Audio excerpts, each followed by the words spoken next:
Baik, kita mulakan. Hari ini hadis ke 1127.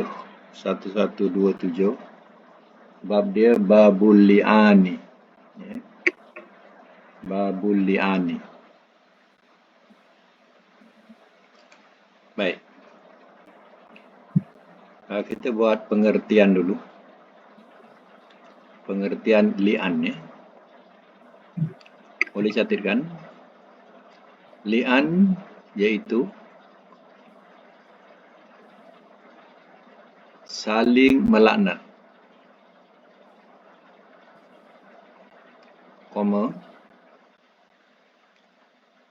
Maksudnya suami yang menuduh istrinya berzina tetapi tidak dapat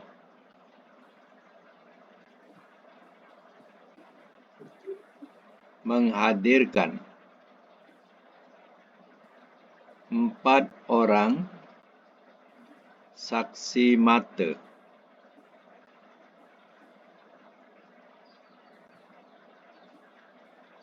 dan suami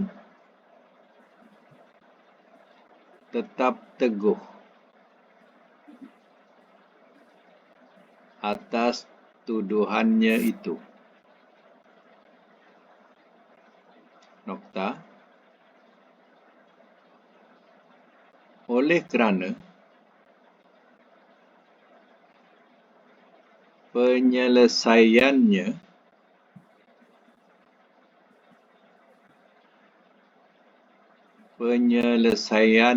itu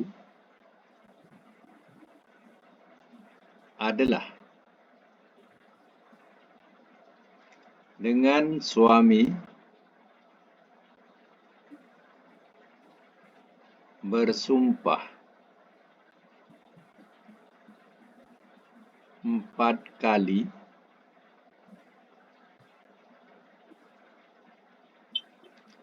dan pada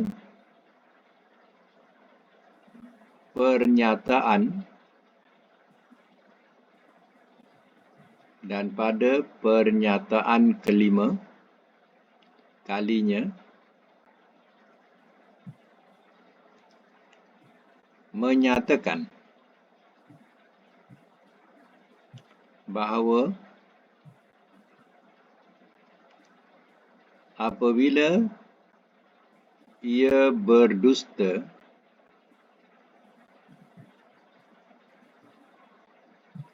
dalam tuduhannya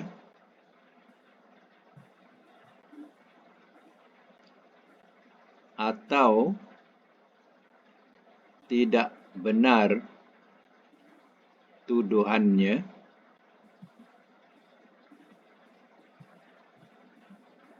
maka ia sanggup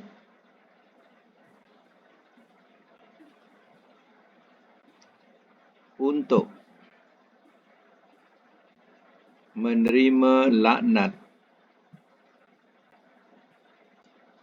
dari Allah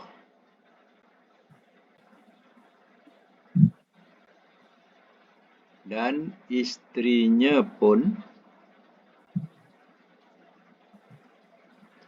bersumpah 4 kali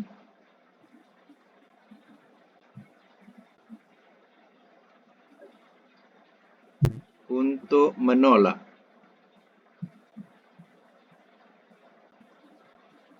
tuduhan suaminya itu.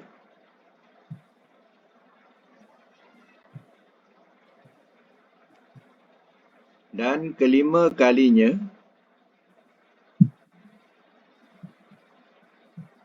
ia menyatakan bahawa kalau tuduhan suaminya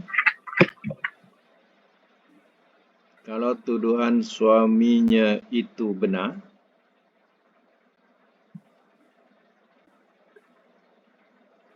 maka ia sanggup untuk menerima laknat Allah. Nokta. Kemudian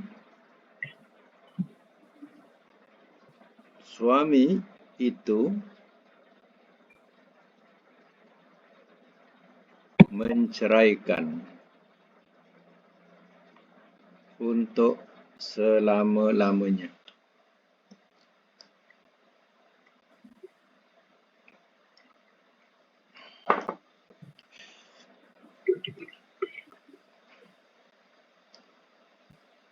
Nah, ini li'an yang berlaku dalam Islam. Kalau seandainya suami menuduh isterinya berzina, sedangkan suaminya tak dapat mendatangkan 4 orang saksi mata. Faham tak? 4 orang saksi mata ni, mana 4 ni melihat, bukan agak-agak. Ya. Jadi hakim akan tanya, kalau didatangkan saksi itu, adakah kau melihat dengan mata kepalamu? Kalau seandainya 4 itu melihat, itu namanya saksi mata. Tapi kalau agak-agak saja, saya agak-agak saja sebab dia berdua saja dalam rumah, ya, itu hanya tuduhan. Ya, sama ada benar ataupun tidak. Untuk penyelesaian ini, pihak hakim akan menyuruh keduanya menghadap dan suaminya kena bersumpah sebanyak 5 kali. 5 kali atas tuduhan. Dan yang kelima kali dia sanggup dilaknat Allah. Dan si isteri juga boleh menolak. Sama ada penolakan itu benar ataupun tipu, itu hanya Allah saja yang tahu. Tapi dia ada hak untuk menolak. Kalau dia nak menipu pun terpulang kepadanya. Itu ada hak isteri untuk menolak tuduhan suami. Dan kena bersumpah 4 kali menolak tuduhan suami, dan yang kelima kali dia sanggup menerima laknat daripada Allah kalau suaminya benar. Jadi lepas itu pihak hakim menyuruh suaminya menceraikan isterinya, sama ada menerima mau menceraikan atau tidak, hakim tetap menceraikan untuk selama-lamanya. Tak boleh rujuk. Ni dia punya kes berkaitan dengan li'an. Baik, boleh baca hadisnya, baca makna ya. Baca makna yang panjang ni kena baca makna ya. Okey, silakan. Dari Ibnu Umar ia berkata, si Anu telah bertanya, iaitu ia berkata, Ya Rasulullah, bagaimana fikiran paduka Tuan jika seorang dari kami dapati isterinya atas satu kejahatan, bagaimana ia harus berbuat? Jika ia ceritakan, nescaya ia ceritakan satu urusan besar, dan jika ia diam, nescaya ia diam dari satu urusan besar seperti itu.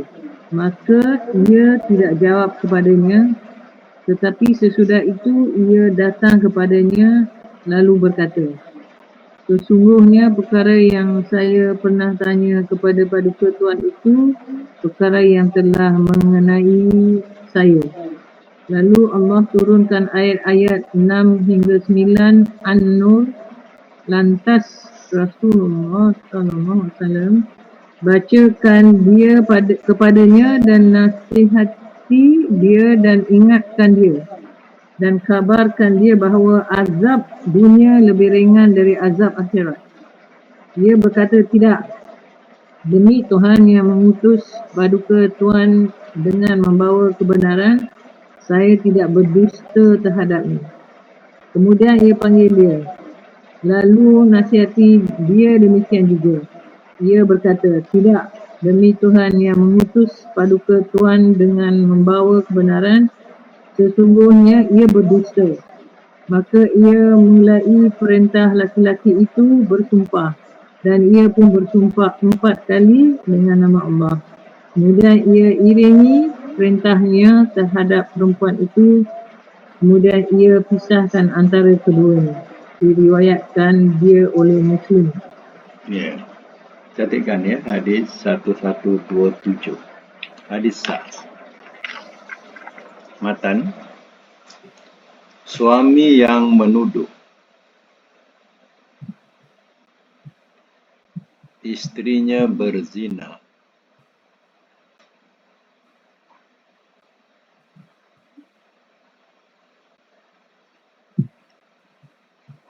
harus mula anak.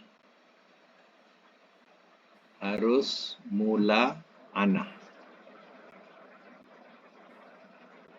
Mula apa Ustaz? Mula apa Ustaz? Mula anak. Mula anak? Mula anak. Macam mana spelling tu Ustaz? Mim lam alif.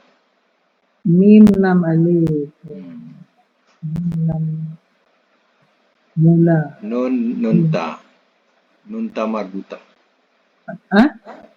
Nun ta marbuta. Nun ta marbuta.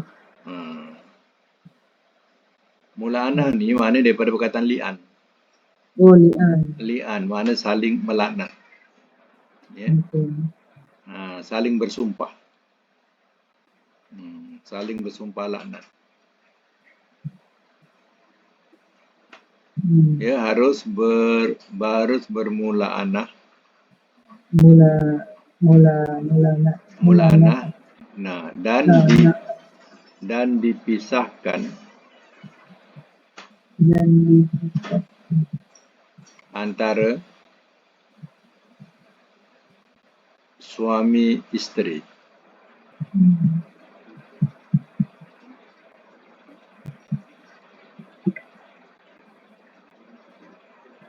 Berdasarkan surah Nur ayat 6 sehingga 9.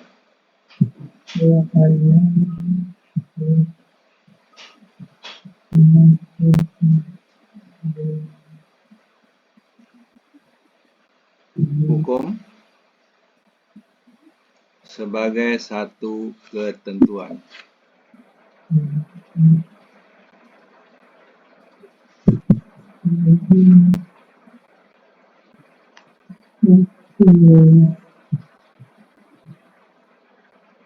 Kalau berdasarkan kepada hadis ini, ya, lelaki ini mengadu kepada Rasul, tak mengadu salah, tak mengadu, ya, perkara ini besar. Nak mengadu pun perkara ini besar, ya. Nak diamkan pun, ya, besar berbuku, ya. Jadi sekali, 2 kali, 3 kali, ya, maka turunlah ayat 6 sehingga ayat 9. Kemudian penyelesaiannya, lelaki itu kena bersumpah 5 kali, ia menuduh bahawa isterinya berzina. Hanya yang kelima dia bersumpah sanggup dia menerima laknat daripada Allah. Dan isteri pun kena macam tu menolak, ya. mengatakan bahawa lelakinya itu adalah berdusta sebanyak 5 kali. Kemudian yang kelima itu dia mengatakan bahawa aku sanggup mendapat laknat dari Allah. Jadi sumpah-sumpah itu kalau ikutkan mahkamah syariah, sumpah-sumpah itu adalah diaturkan dan kena baca. Disuruh baca supaya sumpah itu teratur dan kemas. Itu lepas tu kena pisahkan buat selama-lamanya. Itulah berkaitan dengan tuduhan. Lagi hadis 1128.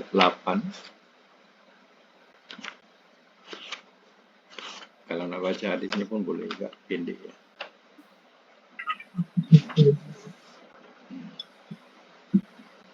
Teruskan. Wa anhu anna Rasulullah sallallahu alaihi wasallam qala lil mutala'inaini hisabukuma ala Allah ahadukuma kadhib la sabila laka alaiha qala ya Rasulullah mali faqala in kunta sadaqta alaiha lahuwa bimastahlalta min farjiha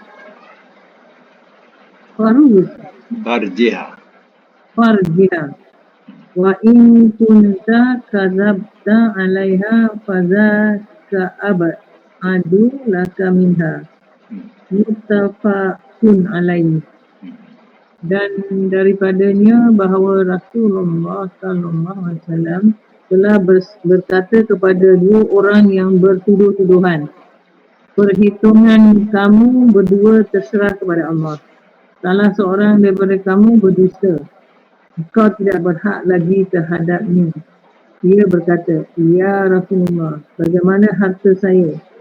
Sabdanya, jika engkau benar di dalam tuduhanmu terhadapnya, maka maharmu itu adalah untuk kehormatannya yang engkau telah jadikan halal. Dan jika engkau berdusta terhadapnya, maka maharmu itu jadi lebih jauh daripadanya. Muttafaq alaihi. Baik, jadikan hadis 1128 hadis sah. Matan dia, dua orang yang bermula'anah. Dua orang yang bermula'anah, saling berlaknat.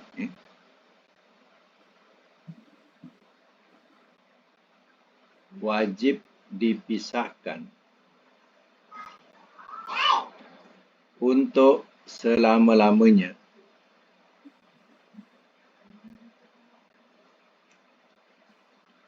Dan tidak dikembalikan maharnya.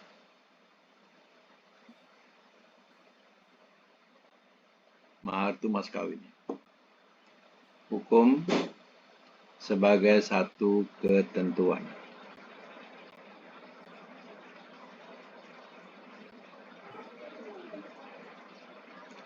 Jadi si lelaki ini dia tanya tentang mahar. Jadi mahar ni mana mas kahwin? Kenapa dia tanya mahar? Sebab kadang mahar ni mereka meletakkan mahar tu banyak. Terkadang SPI itu dia minta kalau sekadar RM80 mahar, orang tak heran sangat pun. Mungkin dia sebidang tanah, mungkin dia sebuah rumah. Jadi sebab itu dia tanya kalau dah dia berpisah, bagaimana? Daripada kes saling tuduh-menuduh ni lah. Dia kata Nabi, seandainya kamu berpisah, artinya maharmu itu yang menyebabkan kamu halal dengannya. Maknanya tak dapat, mahar tu tak dapat lah, tak dia lagi. Tapi seandainya kau berdusta, ya, maka mahar itu lebih jauh daripada engkau.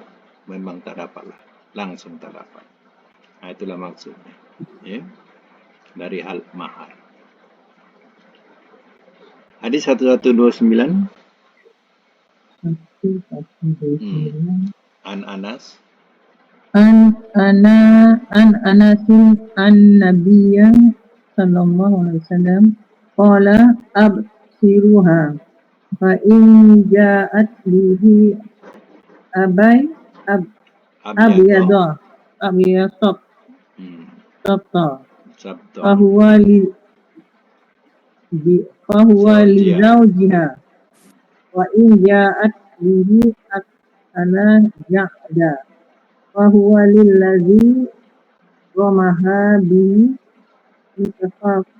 muttafaqun alaihi. Dari Anas bahawasanya Nabi SAW bersabda, perhatikanlah dia, jika ia zahirkan anak putih rata rambutnya, maka ia itu bagi suaminya, dan jika ia zahirkan dia sebagai matanya dan kerincing rambutnya, maka iaitu bagi orang yang ia tuduh dia berzina dengannya. Muttafaq alaihi. 129 hadis sah. Matan, anak yang lahir kerana tuduhan berzina harus diurus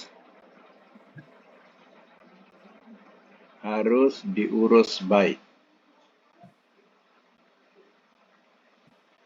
oleh suaminya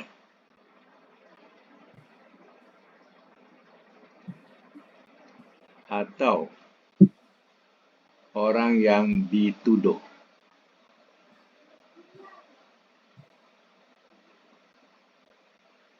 Dan mereka terserah pada ketentuan hakim. Tutup bracket. Hukum sebagai satu ketentuan.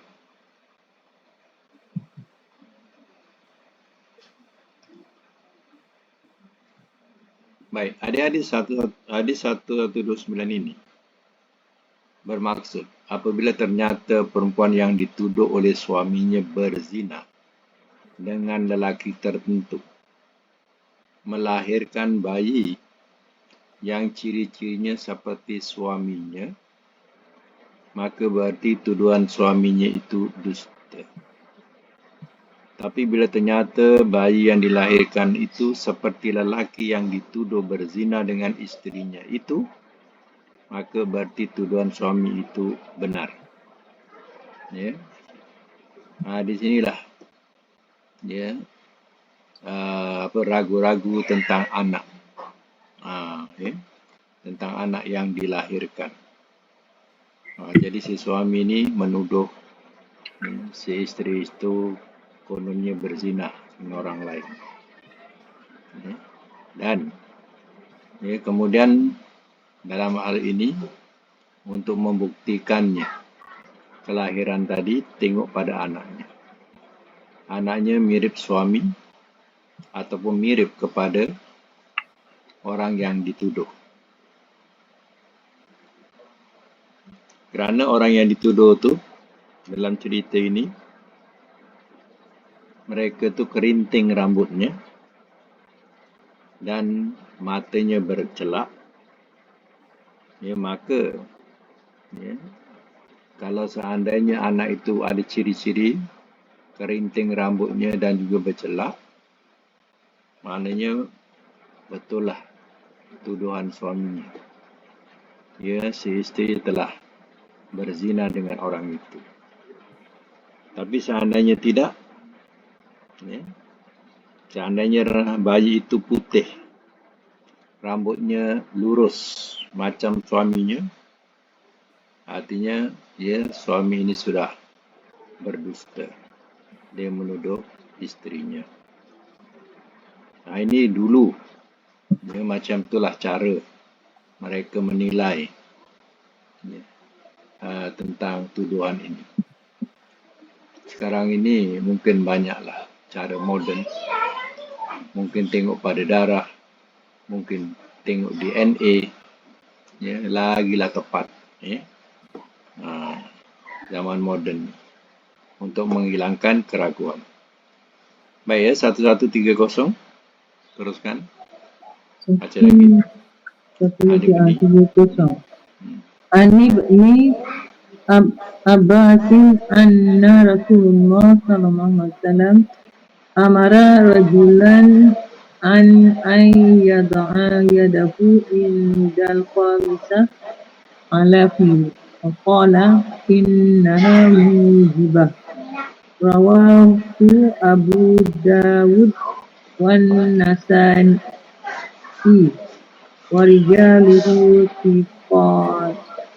Dari Ibnu Abbas bahawasanya Rasulullah sallallahu alaihi wasallam perintah seorang meletak tangannya di mulutnya ketika yang kelima dan bersabda bahawasanya iaitu yang mewajibkan.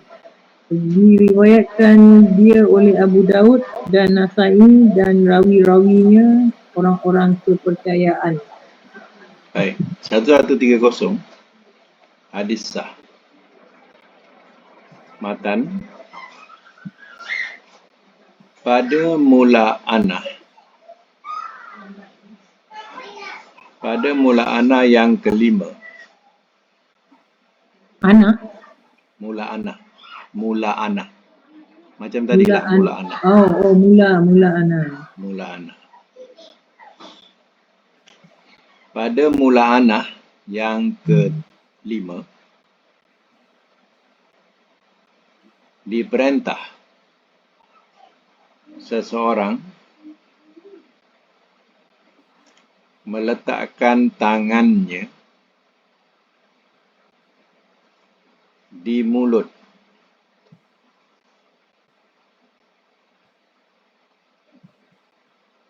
suami yang menuduh itu.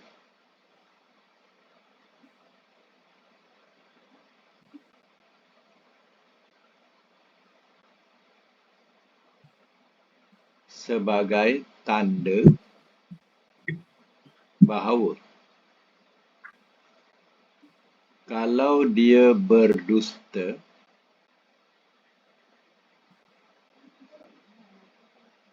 dalam tuduhan itu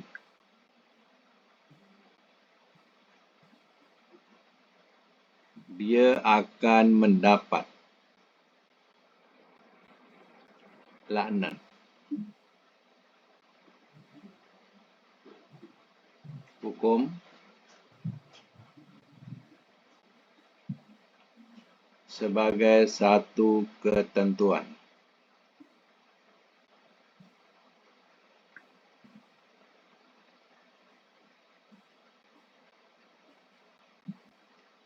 Maksudnya, pada sumpah yang kelima, si isteri boleh meletakkan tangannya ke mulut suaminya yang menuduh itu. Seandainya dia berdusta, suami itu berdusta, maka mudah Allah Ta'ala menurunkan laknat. Jadi, begitulah cara yang diajarkan mengenai tentang mula'anah. Isteri boleh dia menidakkan atau menafikan tuduhan itu atau menolak tuduhan itu. Kalau dia benar, ya, dia tidak dilaknat Allah.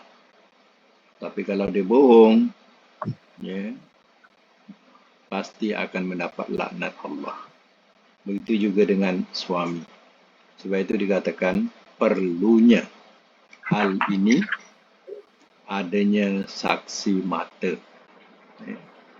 Tapi kalau tak ada saksi mata, ya, suami saja yang melihat contohnya, ya, maka suami tetap dalam pendirian yang benar. Sebab dia seorang melihat, hakim tidak menerima, ya, hanya cakap suami saja. Tapi suami ini benar-benar dia melihat. Jadi dia berani untuk bersumpah. Tak ada salahnya.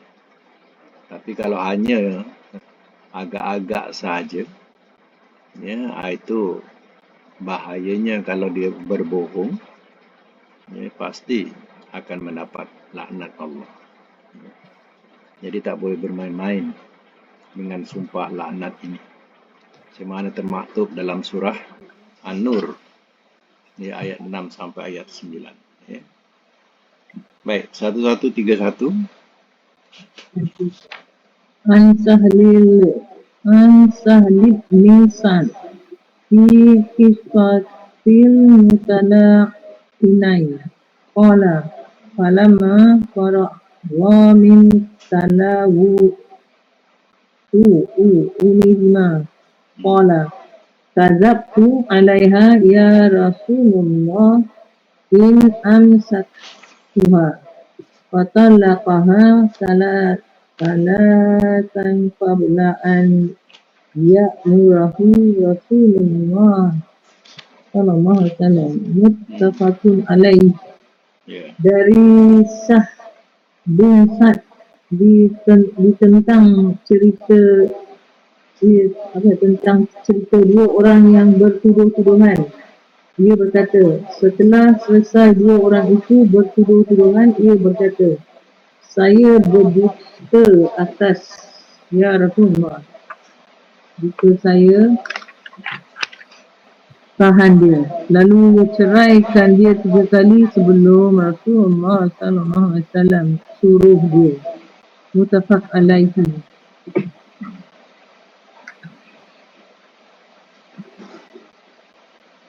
Baik, semak ya, catatkan hadis 1131, hadis sah.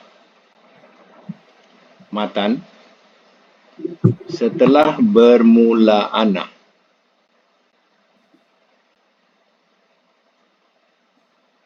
Setelah bermula anak, maka suami isteri yang tuduh-menuduh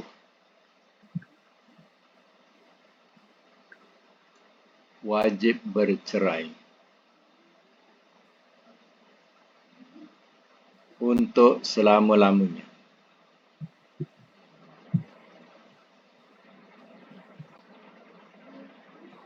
Hukum sebagai satu ketentuan.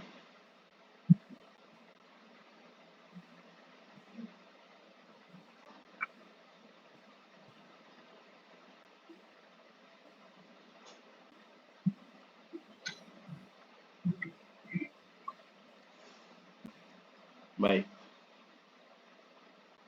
Hadis yang dibaca tadi menerangkan suami yang menuduh istrinya berzina dan kemudian diadakan mula anak. Ya, saling sama-sama melaknat. Maka suami diceraikan dari istrinya dengan talak 3, iaitu talak ba'in. Dengan talak ba'in ini, suami tidak dapat kembali lagi kepada istrinya untuk selama-lamanya. Ya, ini kira putus habis. Kalau kes dah tuduh-menuduh, lanat-melaknat, ya, atau kutuk-mengutuk, ya, dia punya hukum Allah, ya, tak boleh nak kembali lagi sebagai suami isteri untuk selama-lamanya. Ya. Lagi 1132. 1132. Alif Abbas anna rajula ja'ilat Nabi sallallahu alaihi wasallam faqala innam ra'ati la taruddu yada lamis qala gharib tak nampak tak gharibha qala aqafu an tatba'aha nafsi qala fastamti biha rawahu Abu Dawud wal Tirmizi wal Bazzar wa rijaluhu thiqat wa akhrajahun Nasa'i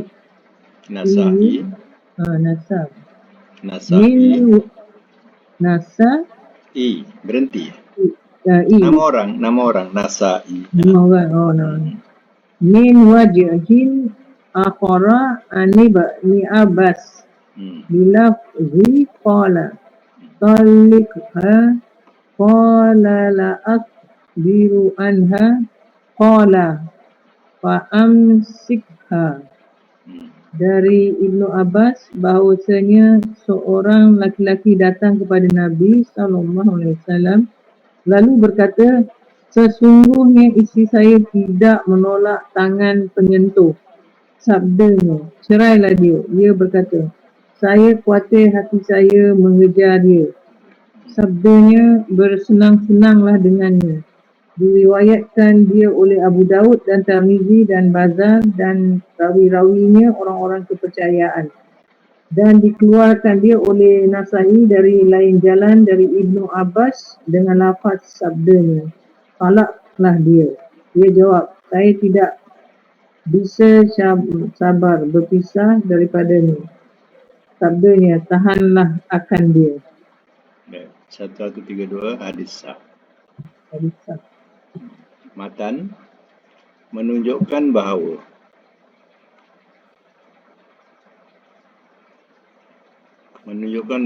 menuduh isteri berbuat jahat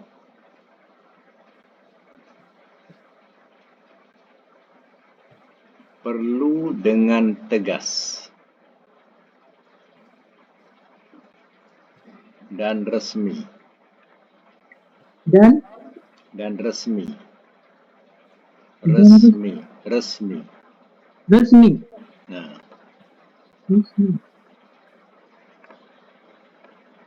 Kalau tidak resmi,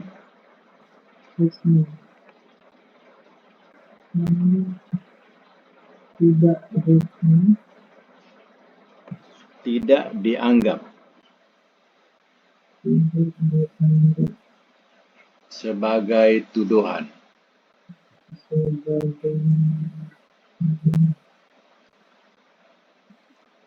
Hukum sebagai satu ketentuan.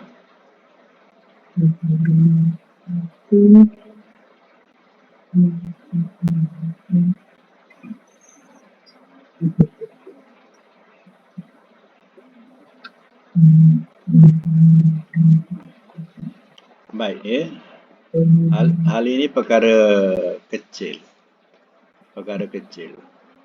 Jadi dia mengadu, lelaki ini mengadu.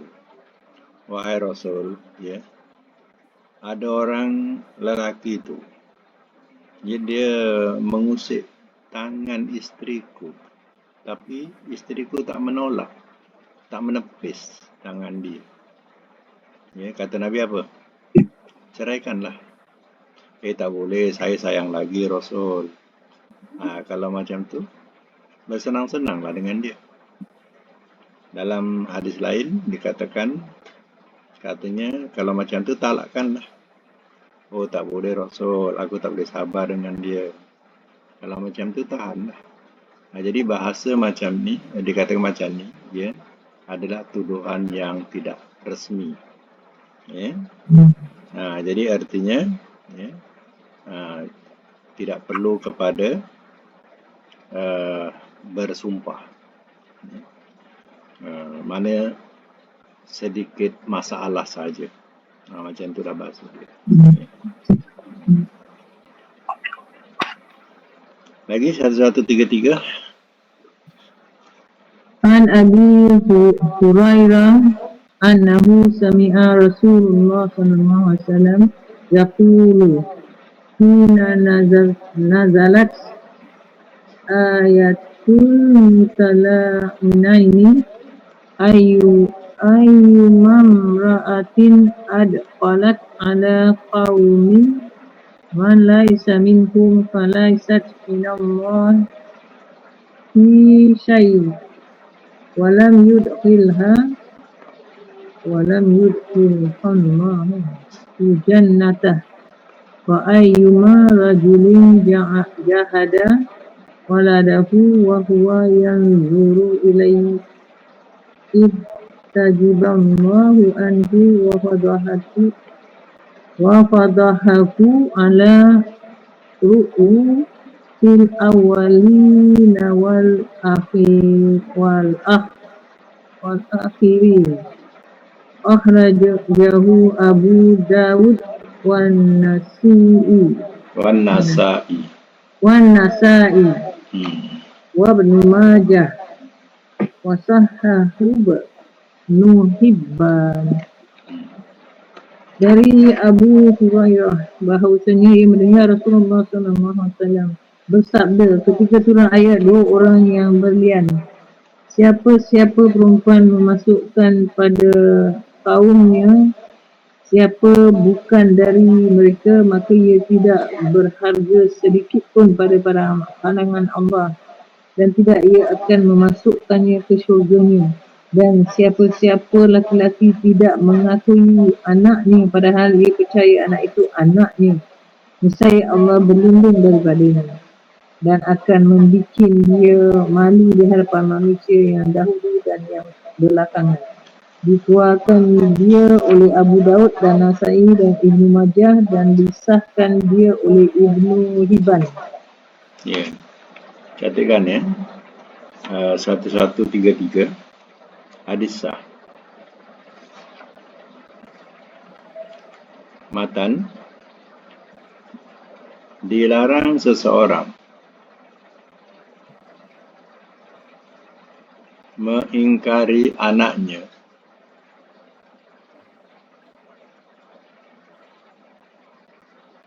sesudah ia mengetahui betul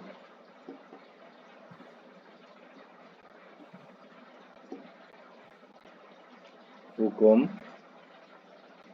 sebagai satu ketentuan.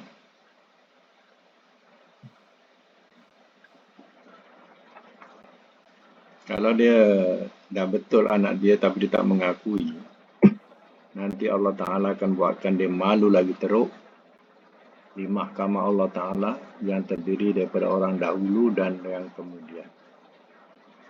Allah akan malukan dia di akhirat. Lagi 1133A.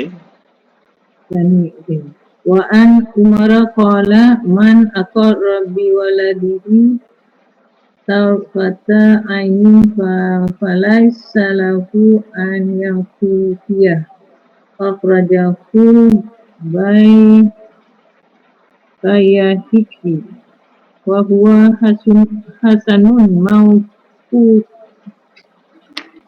Dari Umar, ia berkata barang siapa mengakui anaknya walaupun seteri mata, maka tidak ada hak ia menolaknya. Dikeluarkan oleh Bayhaqi dan ia itu hasan mawquf.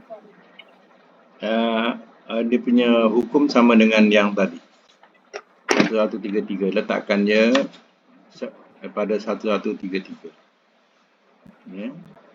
Jadi 1133 dengan 1133A sama. Sekarang kita masuk 1134.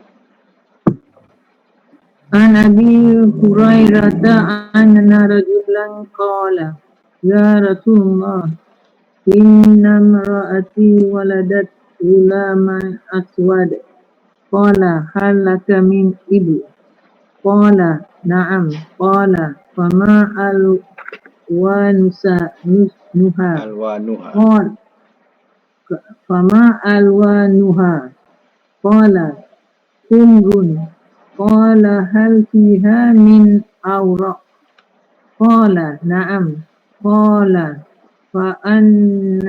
فأن ذلك قال لعله نزعه إرق قال فلعل لبنك هذا نزعه إرق متفق عليه وبه Wafi. رواية Wafi. ها؟ Wafi riwayatin. وبرواية Fi, لمسلم fa.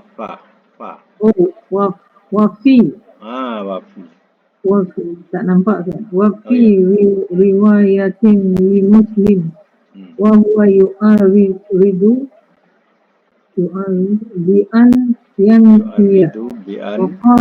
وقال في آخره ولم يرخص له في الانتفاع منه.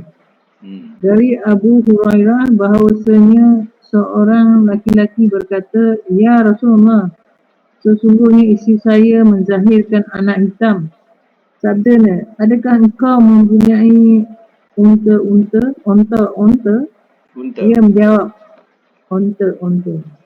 Ya, unta. Ia jawab, ada. Sabdanya, apa warna-warnanya? Jawabnya merah. Sabdanya, adakah padanya yang abu-abu? Ia jawab, ada. Sabdanya, dari mana yang demikian? Ia jawab, bisa jadi ditarik dia oleh keturunan. Sabdanya, maka bisa jadi anakmu itu ditarik dia oleh keturunan. Mutafaq alaihi. Dan pada satu riwayat bagi Muslim, dan orang itu menyindir hendak menolak anak itu. Dan di akhir riwayat ia tersebut, dan ia tidak izinkan dia menolak anak itu. Baik, catatkan 1134. Hadis sah. Matan, dilarang menolak anak yang diragu-ragukan.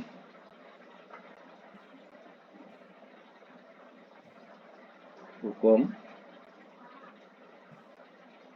sebagai satu ketentuan.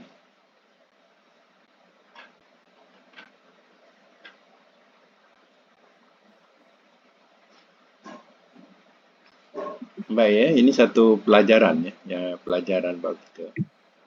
Yang mana ya, berlaku zaman Nabi dulu. Dia ni berkulit putih. Kemudian bila dapat anak ni macam orang Sudan. Hitam, kerinting macam tu lah.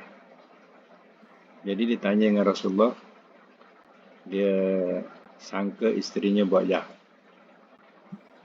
Jadi sebab anaknya pelik, tak sama dengan dia. Maka Rasul kata, kau ada unta tak? Ada. Apa warna? Merah. Ada tak warna lain? Ada. Kenapa dia itu boleh ada warna lain? Mungkin ditarik oleh keturunan. Kata Rasulullah macam itulah. Anakmu juga ni adalah ditarik daripada keturunan. Ada ya, memang ada. Dulu dia punya moyang dia dulu keturunan India. Jadi bila sampai kepada cucu atau cicit, dia dapat anak tu muka India gelap. India gelap lah, India putih, India gelap. Jadi disemak semula moyang dia dulu India. Jadi rupanya ada ditarik keturunan. Mungkin macam tu juga kalau seandainya ada dia punya moyang dulu orang kulit hitam, Sudan ke. Kemudian masa keturunan pertama ni tak adalah. kedua tak ada, ketiga ada.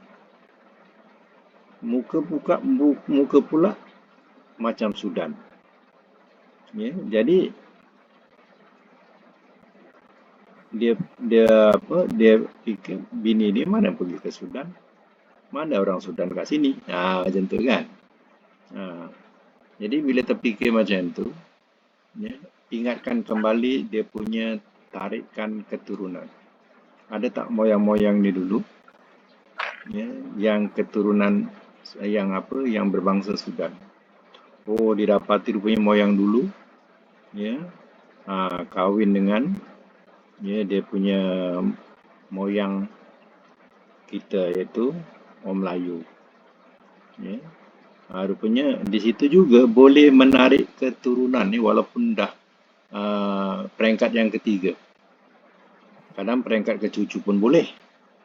Kadang peringkat yang ketiga pun boleh. Tu kita kena faham, ya. Tapi kalau tak puas hati lagi, tengoklah DNA.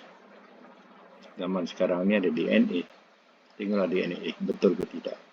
Ya. Kalau si yang ragu, yang tak ragu tu tak ada. Soal isteri tak ragu, yang ragu suami. Suami lah kena usaha cari. Macam tu cerita dia. Ini, ya, bab, ya. Jadi habislah bab